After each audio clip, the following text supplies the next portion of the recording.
as you can see from the title, this is an extremely serious topic that I'm going to talk about today. So if it's upsetting to you, just the title, then I really suggest that you maybe don't watch this video. Come back next time. It'll be funner, I'm pretty sure. So before we begin, don't forget to like, subscribe, and hit the bell. And I also want to say a little message before I get into everything. The reason I'm doing this, like, there is an actual, it's not just to get views, and it's not to be sensational. Everything I tell you is true. Some of it is my opinion, and I do have a strong opinion about this, which is why I want to talk about it. This happened when I was 19 years old, and I learned a really big lesson back then. Something that has stuck with me until now. So 30 years, 30 plus years actually, what I learned that day has really resounded in everything I believe in my life. Actually, it's really, really done something, sadly, positive for me. My outlook, the way I see things, the way I think about things. So I'm going to be giving a lot of my opinions. And at the end, after I tell the sensational story about what happened, no names. It's not necessary. I'll tell you the whole thing, everything, how leading up to it, everything that happened, the aftermath, and then what I learned. And that's the, I don't know, moral of the story, you know, that kind of thing, the important part of it, you know. So I will start with when I was 19. When I was 19. I had a boyfriend who loved to go dirt biking, and I lived in a big city called Edmonton, Alberta. And, you know, it's a prairie province where a lot of activities like that. You just have to drive right out of the city and you're into barren nothing, just farmers and hills, and that's about it. So, you know, we would go outside of the city, and there was like certain places outside of the city that you would go and that were common. And one of those places, now this is going to sound gross, was very close to the city dump, because there was lots of property there that was unclaimed. Who wants to live or work near the city dump, right? So a lot of people would go out there and dirt bike, and well, there was no such thing as quads back then, but there was those trikes, and they would go out there and just go up and down these hills and have a great time. So I had a boyfriend who suggested that his friends, and I all go, and it was cold. It was winter. Like, there was snow on the ground. It was so cold. And I'm like, ugh. He's like, well, you can just sit in the car. No problem. So I'm like, well, I don't want to sit in the car all day. He's like, well, we'll take turns, because he actually had 2 bikes, but one he was letting his friend use, and we would trade off. So, you know, we were having fun. And then partway through the day, his friend comes back on the one that had borrowed his bike, because there was a few other friends as well. And he was really upset. And he goes, I think I found a dead lady. And we're like, yeah, dude, you're so dumb. I go, you went to that garbage pile, didn't you? Because not far from where we were, not the dump itself, but before the dump, because to go into the dump, you need to pay them money to dump your load off. So a lot of people would go around the area and just dump their stuff for free, wherever. It was disgusting. And I go, you probably found an old mannequin or, you know, an old thing. He goes, I don't know. He goes, I don't know. He goes, I think it was a dead body. We're like, you know, because this guy was always a little extreme. He was always a little, he exaggerated everything. Like, it was like really hard to believe, if you know what I mean. So I'm like, they're like, okay, we'll go check it out. And I'm like, you're not leaving me here. No, no, no, no, no. If that's a real dead body, you're not leaving me here by myself, because we don't know if that just happened. We don't know if some murderer dude is like, or girl or whoever is right around here. I'm going with you. I am not staying here. No, no, no. Mm-mm. So after me arguing and me saying that if they left, I would take the cars and leave, they agreed to take me with them. Biggest mistake of my life. Just saying, you know. So we go, and it was in fact a murdered lady. And it was awful, and I'm not going to tell you too much about that part of the story because I'm still traumatized about that. The way she looked and the way somebody threw her away like she was nothing. That's part of my story. The moral of the story, what I learned. And it was devastating. So fortunately for us, because, you know, at this point, we don't want to leave. We found this lady, and, you know, if you leave, then does that make you look like you've done something wrong? Not to mention the fact that, now you guys need to remember, there was no such thing as cell phones. There was no such thing as any of that. There was no internet. So we were lucky, though, because we were on, this is where this part of the story doesn't make sense to me. It's like roads are few and far between out there, like road, then far away another road, and then there was like the main road that went up and down. Now we were on a secondary road off of it, and at the end of this road was a river. So, but at the end, before the river, was the police, firing range. A lot of other people use it, like the RCMP, the city police. RCMP, for you non-Canadians, is the Royal Canadian Military Police. Oh, I am having a day. Mounted police, which is our national police, like the FBI. And very similar, actually. You know, it's like a national thing. And they all used this as their firing range because it was, you know, on the other side of the river, not really any, there was no people living out there. Why the dude, or female, well, we all know, okay, it's a dude. Why the dude would place the lady on the same road, he must not have known, because that just seems so stupid. So, nevertheless, the police came. I was wearing, no, it was cold. It was winter. So I had like a toque, wool hat, whatever you Americans call it. We call them toques. And, you know, snow pants and stuff. I look like a boy. And in all the paperwork, it says I'm a boy. Even in the newspapers, because we refused to talk to, we were not willing to talk to the press. That, you know, this is not something, and now I'm talking about it, but years ago to me, I don't know, it just didn't seem right to, ooh, we found a murdered lady. I couldn't do it. They couldn't do it either. So, you know, to say that we were traumatized is really an understatement. This affected the boys even more than it affected me, ironically. They thought that her spirit was coming after them. They were a little over the top. And I'm talking all of them. They were like, oh, she's going to come after us now. I'm like, did you kill her? No. No, she's not. Don't be silly. But anyway, yeah. So my relationship didn't last very long after that with the boy. But, you know, it turns out, once they identified this poor lady, that she, another female, and the male that they were with, had taken hostage or home invaded an elderly man, had held him hostage, stolen from him, and then the male killed the elderly man. Well, you know, and this was one of the two women that was with him. There was actually an APB out for these people, and everybody in the city knew.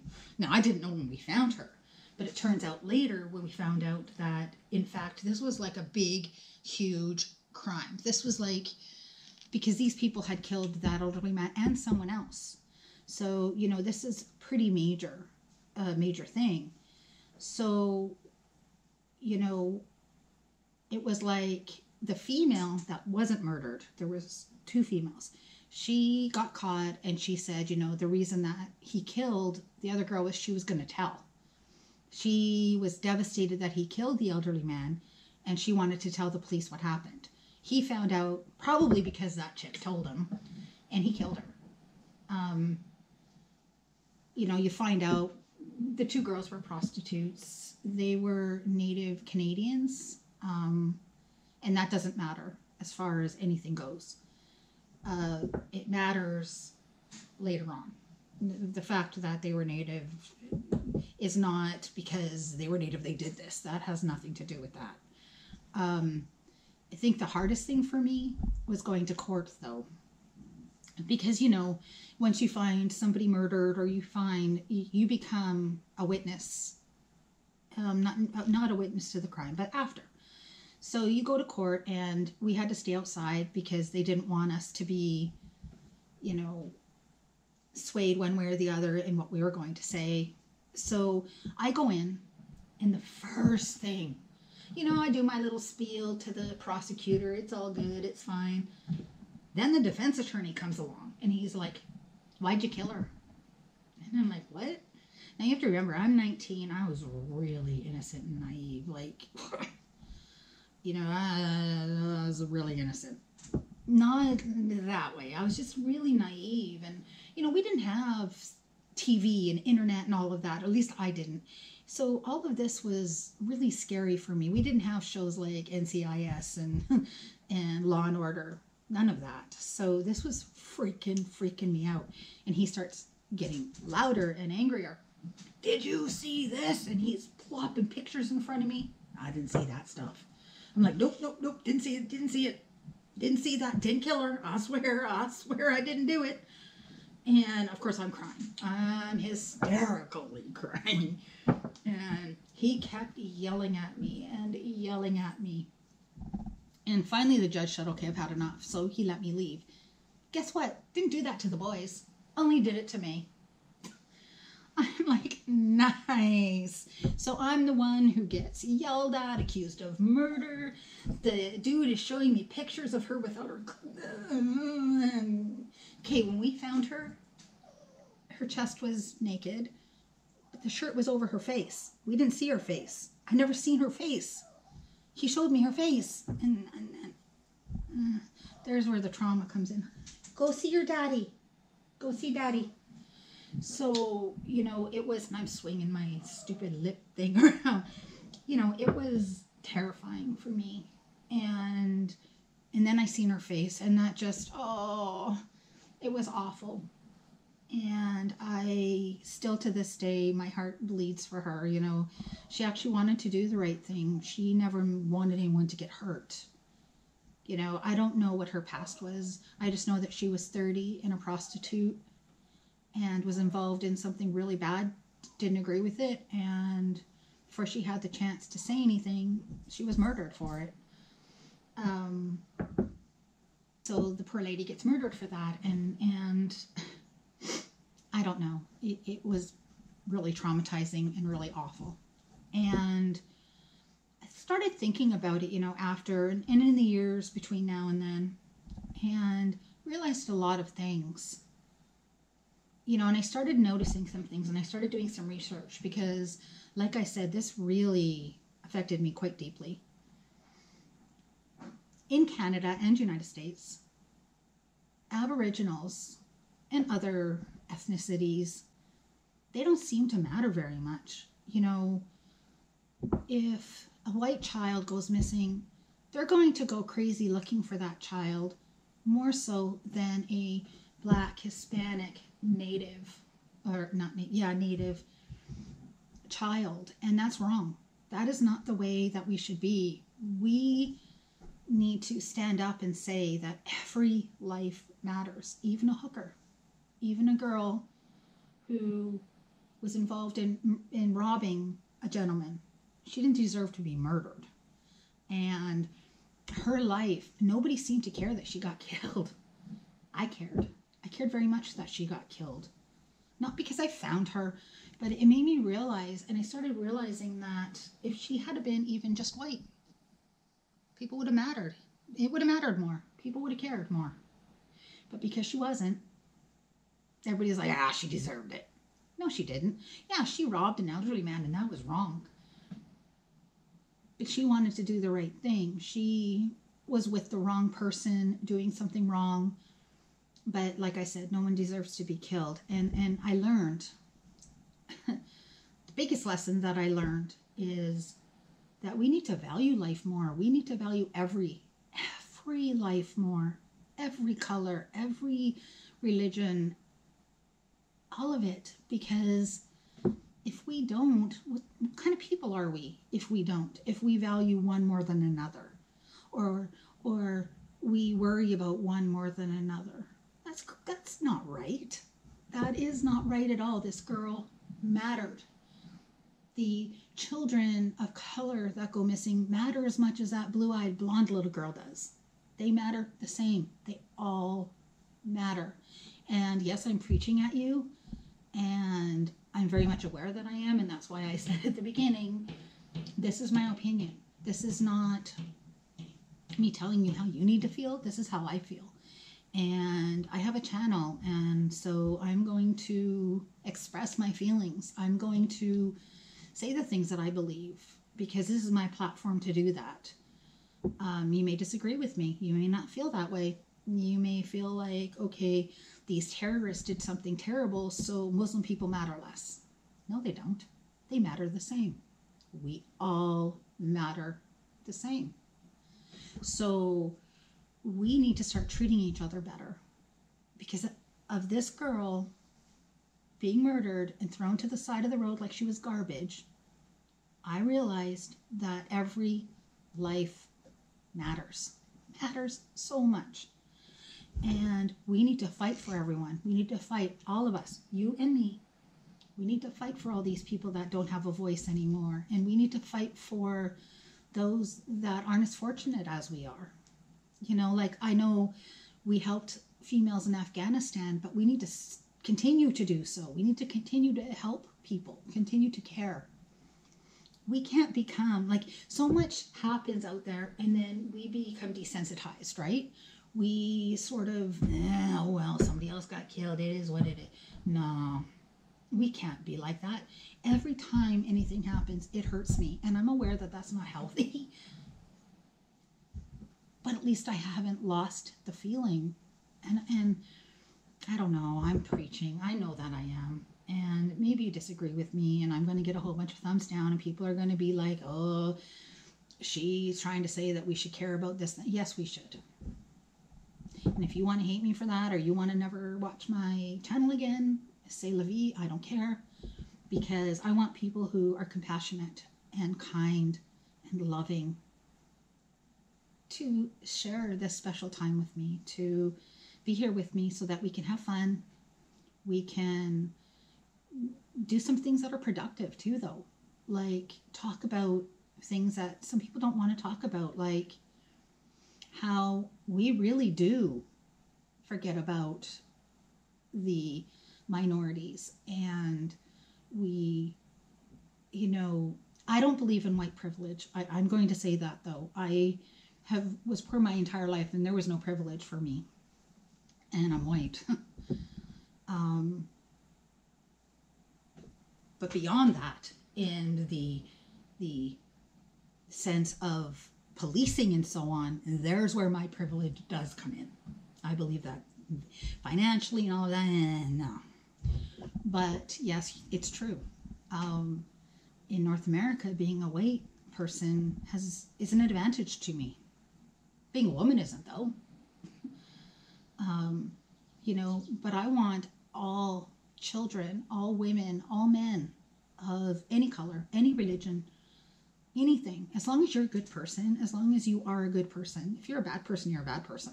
If you're a good person, you deserve to be treated equally to all.